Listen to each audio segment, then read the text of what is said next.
We're breaking down what the New York Giants have done so far in their offseason, their first offseason under new general manager Joe Schoen. Bobby Skinner of Talking Giants podcast joins me to go over everything that's been done and to give me his thoughts on the moves made and how that sets the Giants up for the draft and beyond. That's coming up next on the LockedOn Giants podcast. You are Locked On Giants, your daily New York Giants podcast. Part of the Locked On Podcast Network, your team every day.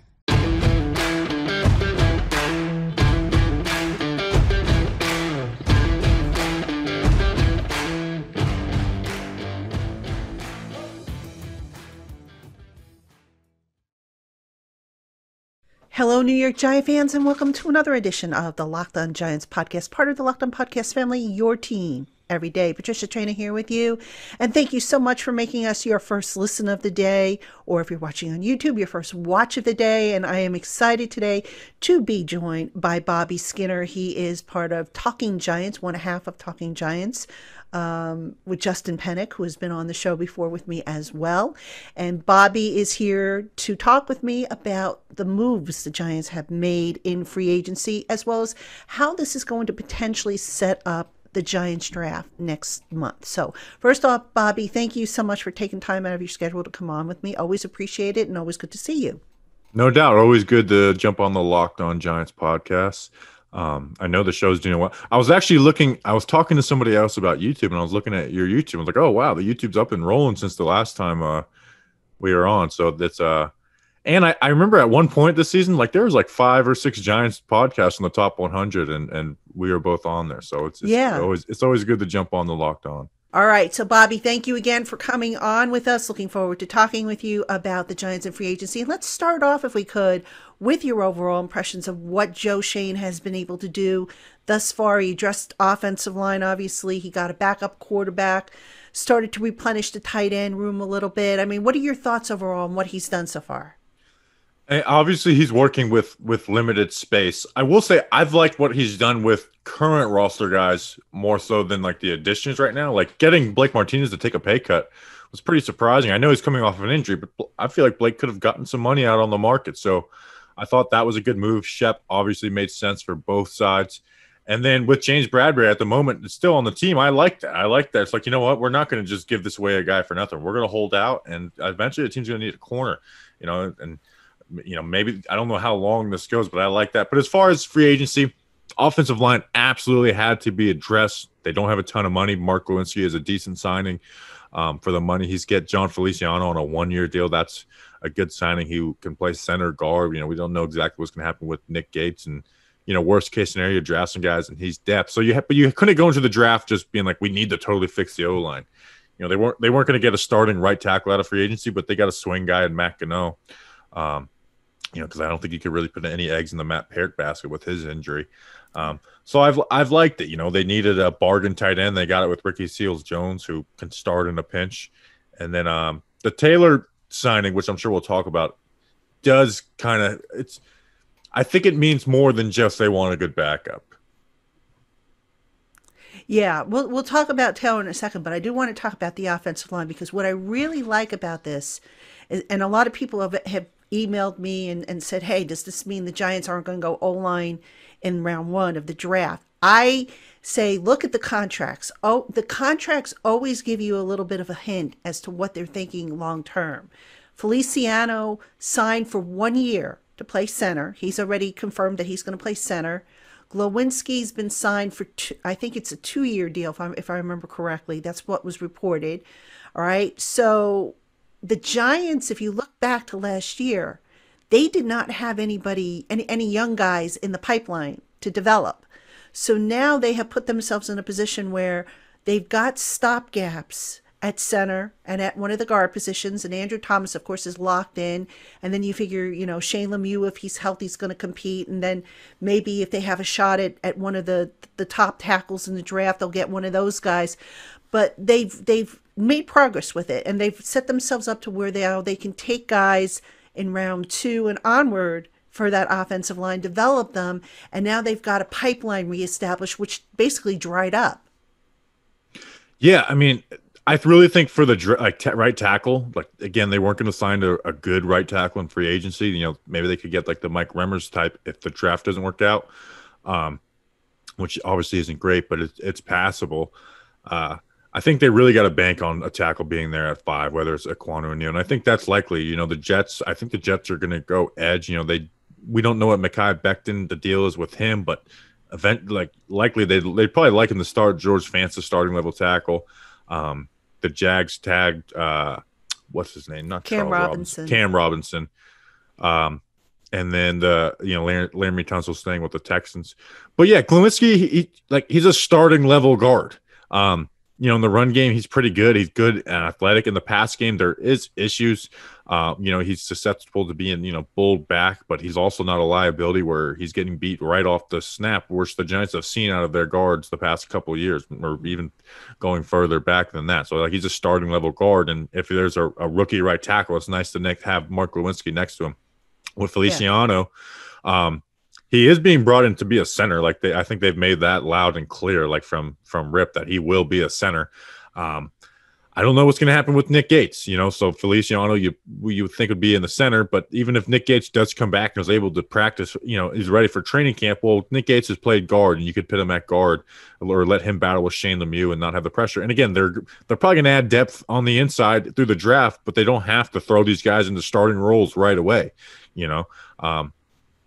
Just because they may have, you know, 4 out of their starting 5 going into the draft doesn't mean they don't come away with 3 guys on the offensive line out of the draft. I mean, they have 9 picks, maybe even more when they, you know, trade James Bradbury.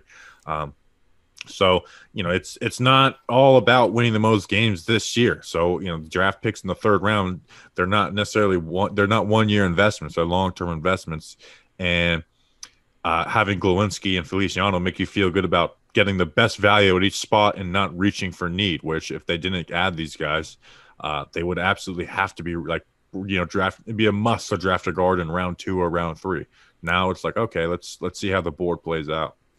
Yeah. And, you know, I'm glad you mentioned that because, you know, just going back to Feliciano and the center issue there, I don't think Gates is going to be ready this year.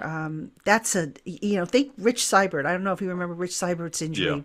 It was on that order, from what I understand. So, I mean, if we see Gates again, probably not going to be for another year. I would be surprised if we see him at all this year. And this is the last year of his contract, by the way. I think, you know, I went back and I looked. They do have to carry Gates because I'm sure his agent filed for injury protection, and it comes at a rate of $2 million, and I think his cap number was something like $2.05 million or something like that. So I do think they have to carry him, but he's going to be, you know, he's not going to be able to pass the physical, unfortunately. But I wouldn't count the guy out, and I wouldn't count them, you know, bringing him back because he is a better guard, as you said, than he is, center. And plus, I think Gates once came on the show with me, and he said he actually liked playing guard better. But, you know, the thing with Feliciano that's interesting that I want to point out, you look at the offense that's being put in, and, you know, we haven't seen it, obviously. We might start to see little bits and pieces of it once the mini camps start rolling around, but it's probably going to have a heavy Buffalo flavor. So who better to be the center and, you know, make the line calls than Feliciano, who was with Dable up in Buffalo? I mean, it just made too much sense not to bring him down here. And, you know, the fact that he was willing to play center just made too much sense to me.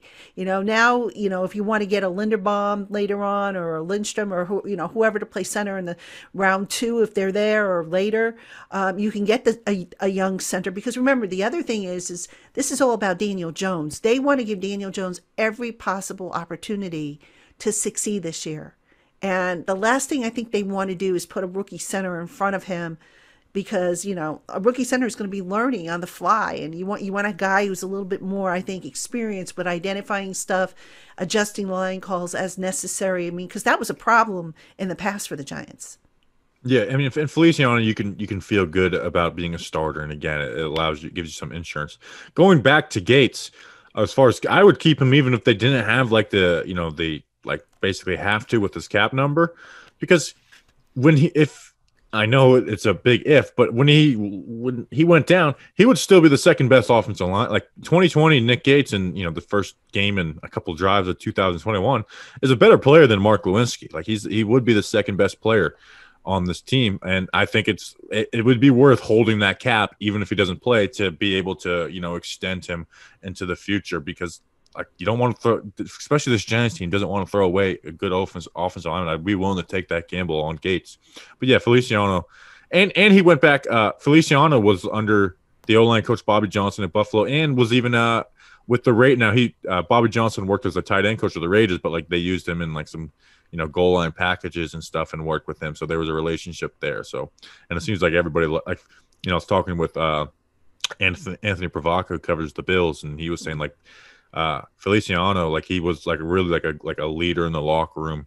And that matters maybe at the center spot more than others, because that is such a leadership position, whether you're a leader or not.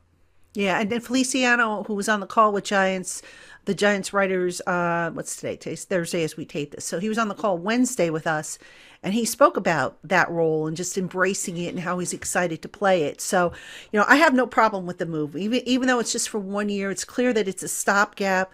And look, as you pointed out, the Giants probably are not going to turn it around and make a push for the Super Bowl. They're not going to be the Bengals of last year. Not until they get the cap cleaned up further and they plug in some guys. But if they can make progress and take steps towards being better, getting more wins, I'll take that. I'll wait another year before this team really, can make a push, because I think Schoen will get them in the right direction. All right, Giant fans, we have more coming up on today's Locked On Giants podcast. But first, it's that time of year again. March Madness is here.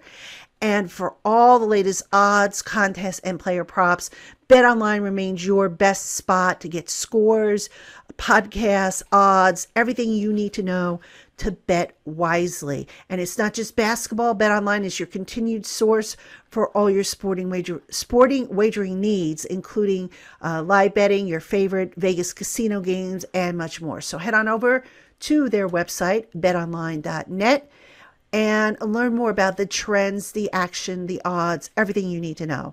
BetOnline, where the game starts. Speaking of right directions, I like what he did with James Bradberry. And I know a lot of people are like, oh my God, they should have traded him already. What's the holdup? What's taking so long? They're not giving this guy away for a song and a dance. I mean, I can appreciate that from a GM.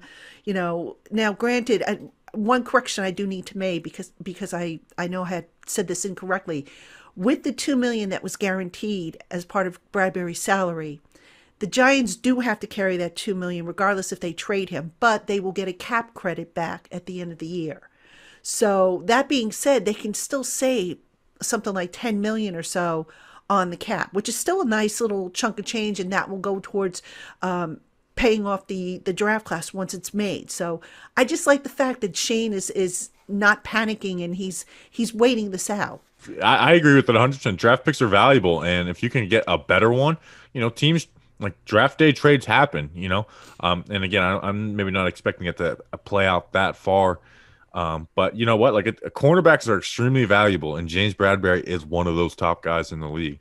So like get the most you can out of him. Like a difference between a third round pick and a fourth round pick, that's a big difference. That's essentially 30 guys that you like better than the pick you have at fourth going off the board. So yeah, I like this strategy. And again, the Giants it's not like this stopping them from being huge spenders in free agency, because they were never going to be that in the first place. Yeah, a good point too. And you mentioned draft day trades. That's where I expect them to move, because look, the cornerback market is settling down now in free agency, but we still have the draft market, so to speak. So let's see who goes where, who needs a cornerback. There will be teams that will pop up maybe who wanted a cornerback, didn't get it in free agency, didn't get who they wanted in the draft. Now, all of a sudden, maybe they'll be a little bit more inclined to spend for James Bradberry. So that's what I think Joe Schoen is counting on. And, look, worst case scenario, if they have to carry him, I think there might be other ways they can get the money, but it's going to be tight. I don't, if they have to restructure him, which I know they don't want to do. I mean, there is a way to do it, but that's like the last resort, I think, if they can't move this guy. So we'll have to see if that plays out. So anyway, Bobby, let's talk about Tyrique Taylor, because that was kind of an interesting signing. I know a lot of people, when they first heard the money, it was 2 years. I think 17 million was initially reported, Yeah. and then it was later amended to it's actually 2 years, 11 million plus 6 million in incentives. Now, I did a breakdown of the contract on Giants Country. I think this is a really good contract, man. Seeing what they did with that, I like what they did because they basically covered all their bases. But let me ask you this. We just had Tyrique Taylor on a conference call, and he said basically, I'm coming in to compete, to be ready, to do, help us win the goals. He didn't mention I'm going to challenge Daniel Jones for his job or anything like that. What do you think of this signing? Do you like that they picked up Tyrique Taylor? Or would you have liked for them to have picked up a different backup? If you would have asked me like which two backups I wanted going into free agency, if you took money out of the equation, it would have been Marcus Mariota and Tyrique Taylor. So in fact, I identified him last year as a potential backup QB option. Obviously, he was at a much higher clip than Mike Glennon was. Backup QB talk kind of drives me crazy a lot of times because it's just there's people's opinions are all over the place. This to me signals not like he's not going to start over Daniel Jones to me. Like I did a film breakdown on him. Like to me, Daniel Jones isn't, he's not good at this point, but I do think he is a level above Tyrique Taylor. But I do think Taylor's as good of a backup as you can get. I always say, and people always get mad at me, there's really no such thing as a good backup QB in the NFL because they're usually bad starters. And I know you're going to, I'll get the, people throw Jeff Hostetler and Nick Foles at me, but those cases are far and few in between. But I do like Tyrique Taylor just as far as like a talent level as that backup QB. But this deal is backloaded, like really, really backloaded. And there's even a void year, on the third year with I think like a $1.5 million cap hit, which isn't the worst thing. But like a backup QB getting a void year off rip you don't see that too often. To me, this signals not much belief of Daniel Jones past this year because all the money's towards next year when they probably would be in a better spot to draft a QB. And so they would want Taylor there. So to me, this kind of don't want to read into it too much, but like that's a lot of money to put into a backup QB who a guy you hope never plays. Now with Daniel Jones' injury issue, he will plays, but look, the Giants aren't going to be winners this year. So, and I made the point, like if Tyrique Taylor was their starting QB this past season, how much different is their season? It looks a little prettier towards the end of the year, but it's not any better. Then maybe they win one more game. And you look at like backup QBs are a product of their environment. And I know everyone hates Mike Glennon, and I don't blame them. Look at Mike Glennon's career numbers and look at this past season. He had career lows in every statistical category by far. Like Mike Glennon, I think, was an upgrade to Colt McCoy. Most people at the time did. But in this Giants offense that was so fundamentally broken, he had career lows. Now, again, he's not a good QB. I'm not making that argument. But I think backup QBs are more a product of their environment. But this contract kind of signals that they view him not for 2022, but like 2023 as more than maybe just a backup or more so as a bridge QB to possibly someone they would draft.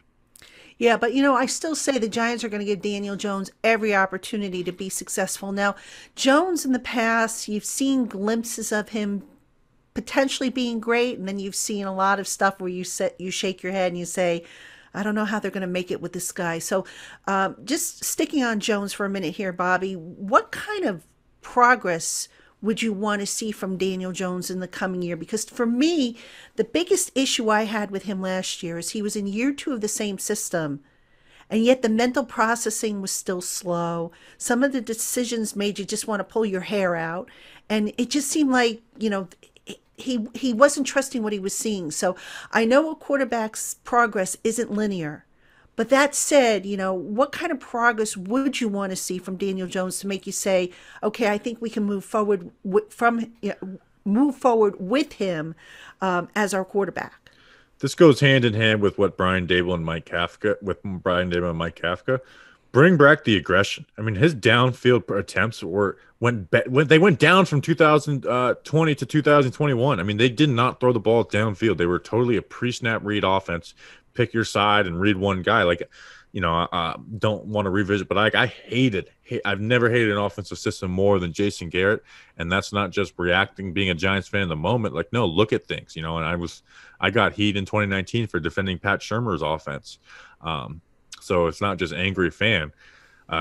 Bring back that aggression. And again, there's going to be some turnovers, but the interception wise, he's done a pretty good job limiting them. Now that goes hand in hand with not being aggressive down the field as well, but finding that balance. So just having like a good year. And I think Brian Dable and Mike Kafka can get that out of him, but it seems like they're not banking on it with that tire. Like they're going to give him every opportunity. I believe that. But I think right now, from the front office point of view, they're not banking on it. I think that's what the Taylor contract might mean. But as far as Jones, bring back that aggression without it being reckless. Andrew Thomas being at left tackle makes a big difference in the fumbles with Daniel Jones compared to Nate Solder in 2019. But bring back that aggression. And again, there's going to be interceptions. Every QB has interceptions, but not having the disaster interceptions, which he did a good job of until that Tampa Bay game when he had that. That game was a disaster. But like, not every interception is equal. And there's disaster interceptions. There's I got fooled interceptions, and there's reckless interceptions. And so like not having the reckless and disaster interceptions, having I understand you don't want to repeat this mistake, but I see how you got baited into throwing this ball. Yeah, definitely. And I think, along the lines with Daniel Jones, makes sense not to pick up the option year. I don't see the Giants doing that because, look, once they do it, that money's guaranteed. And that's a lot of money. So if he balls out this year, you sign him to an extension. I mean, or tag him. Or you tag him, exactly. I mean, it's $7 million more than the 5th-year option is the franchise tag. So, and they should be able to get it down, that number down if they get to that. But if not, here's the situation is you try and you trade up because, like we've been saying, the Giants probably are not going to be a playoff bound team this year. I don't see how they can unless they get really, really lucky, given their cap situation, given all the holes that they still need to fill.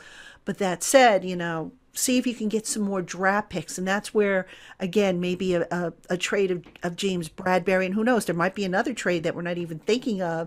Might be a surprise trade that will put the Giants in a good position should they want to move up next year in the first round, when supposedly the quarterback class is going to be a little bit better in terms of there should be some more surefire top 10 guys, I think, in next year's class, all things being equal, that is. Yeah.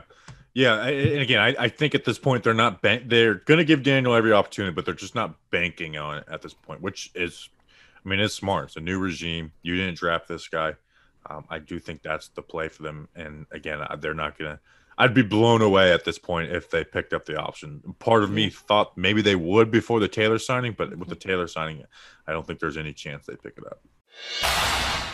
All right, Giant fans, we have more coming up on today's LockedOn Giants podcast. But first, Built Bar is the protein bar that tastes like a candy bar but without the calories and sugar. Most Built Bars contain about 130 calories, 4 grams of sugar, 4 net carbs, and 17 grams of protein, and they taste great. Built Bar offers 9 amazing flavors in nut and nut-free variety, plus a rotating limited-time offering of different flavors that changes every so many weeks. Head on over to BuiltBar.com to see what their current flavor lineup looks like and use our special promo code LOCKED15 to save 15% off your first order. Again, that promo code is LOCKED15, LOCKED15, for 15% off your first order at BuiltBar.com. All right, Bobby, so let me ask you this. Are you surprised that the Giants didn't do anything in free agency so far, as we record this on a Thursday afternoon, to address their defense?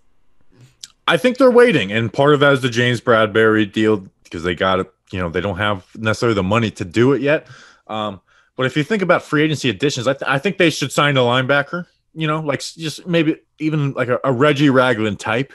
You have Blake Martinez back. You got Crowder, who I'm sure they feel all right starting, even though they're gonna do less two inside linebacker sets. Edge is gonna be addressed in the draft, and then safety they're set. They have I know Peppers is gone, but they have McKinney, Logan Ryan, and Julian Love. There's not a need there, and then corner. They're set until they change James Bradberry, and then it's like, who's their outside starter? I think a lot of people like Sauce Gardner out of Cincinnati. I do as well, which I would love to end up with him in the draft at pick 5 or 7, depending on how stuff plays out. Really, their huge glaring need is nose tackle. They don't have a nose tackle. Austin Johnson went to the Chargers. Danny Shelton is a free agent and shouldn't be back.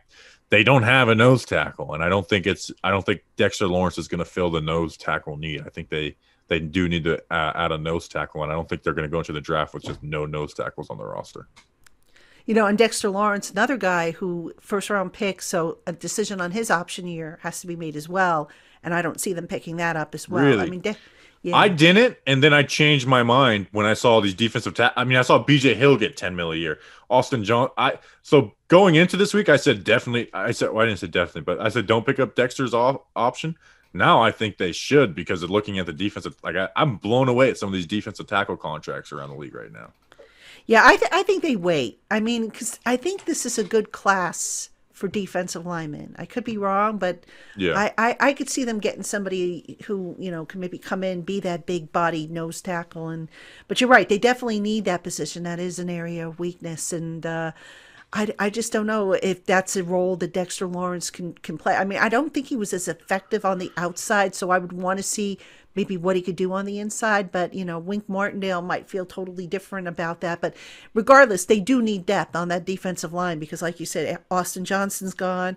Shelton's not going to be back. So they could use some more bodies up there. But I want to stay with the secondary for a second because you made the point that, at safety they should be okay. Logan Ryan, I don't see on this team beyond this year. Julian Love is in the last year of his contract. So let me ask you this. If somehow both offensive tackles are off the board when the Giants draft next month, and they have a shot at Kyle Hamilton at, say, 7, would you take him there? Or would you say, no, I don't think so? I wouldn't, because there's too many edge guys I like. And if both those tackles are gone, you would assume one of the edge players are there. I would rather take Ahmad Gardner over him. In fact, there's, Kenyon Green out of Texas A&M is not getting a ton of buzz. I would take him. I think not even just need, but, positional value and the way the players that are there, there's a good chunk. Basically, there's 7 guys on the board that they have the 5th and 7th pick. There's 7 players I would take over Kyle Hamilton. I don't think you pound the table, throw a hissy fit if they do, because he is a great player. But with McKinney, Logan Ryan's not a long-term option, but I just think there's more valuable players at more valuable positions available. So that would get a mad reaction out of me if the Giants drafted Kyle Hamilton, and then I would break down his film and get super excited. But initial reactions would be meh.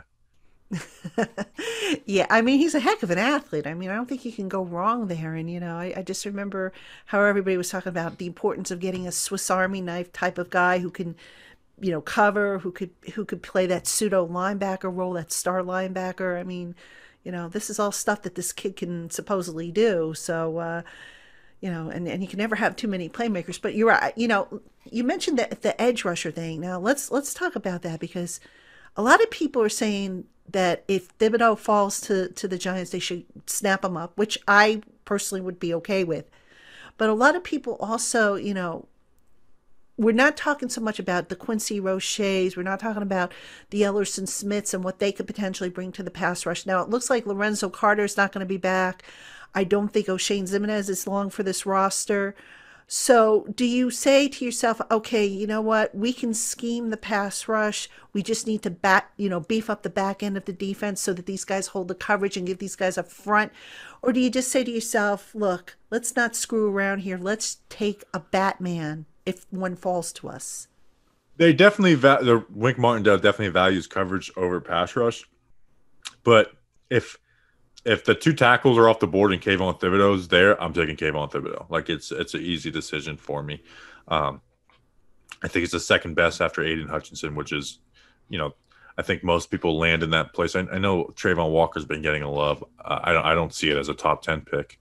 I definitely would. Because you look around the NFL, coverage generally is more important than pass rush, just generally on a week 1 to 18 basis.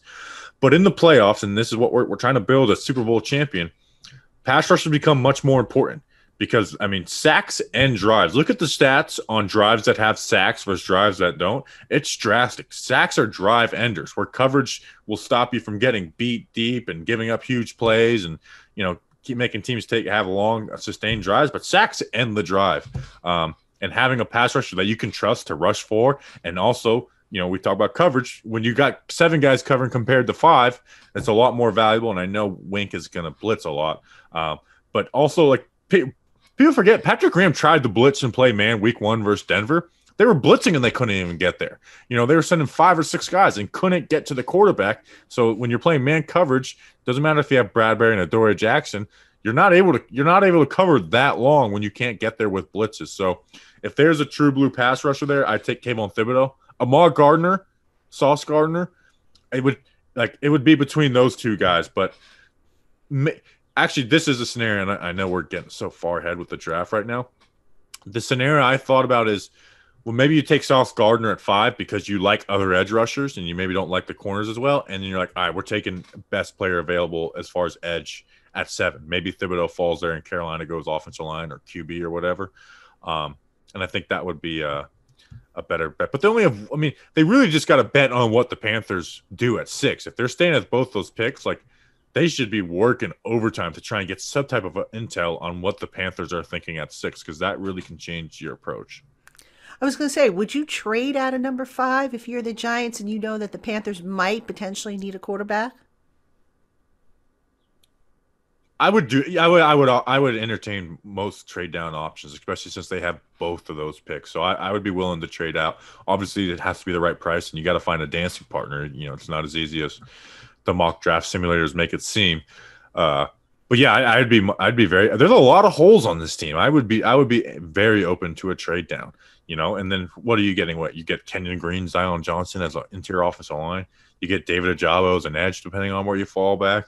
I would seriously consider a trade down if I'm the Giants, especially since they have both those picks. And if they throw in, if the team they trade with throws in an extra first round pick for next year, sign me up. Yeah, and the 2021 like the Tony trade, I still do that 10 times out of 10. It would be really enticing to go back and take Rashawn Slater, but you're in a spot to pick a tackle. Like they traded the 11th pick for what's now the 7th. They went up from 11 to 7 from this year, if you think about it. And then then got Tony, and then they got a 3rd round pick from this year, and then they had another 5th round pick that they used to trade it for Aaron Robinson. So I would do that trade 10 times out of 10 all over again.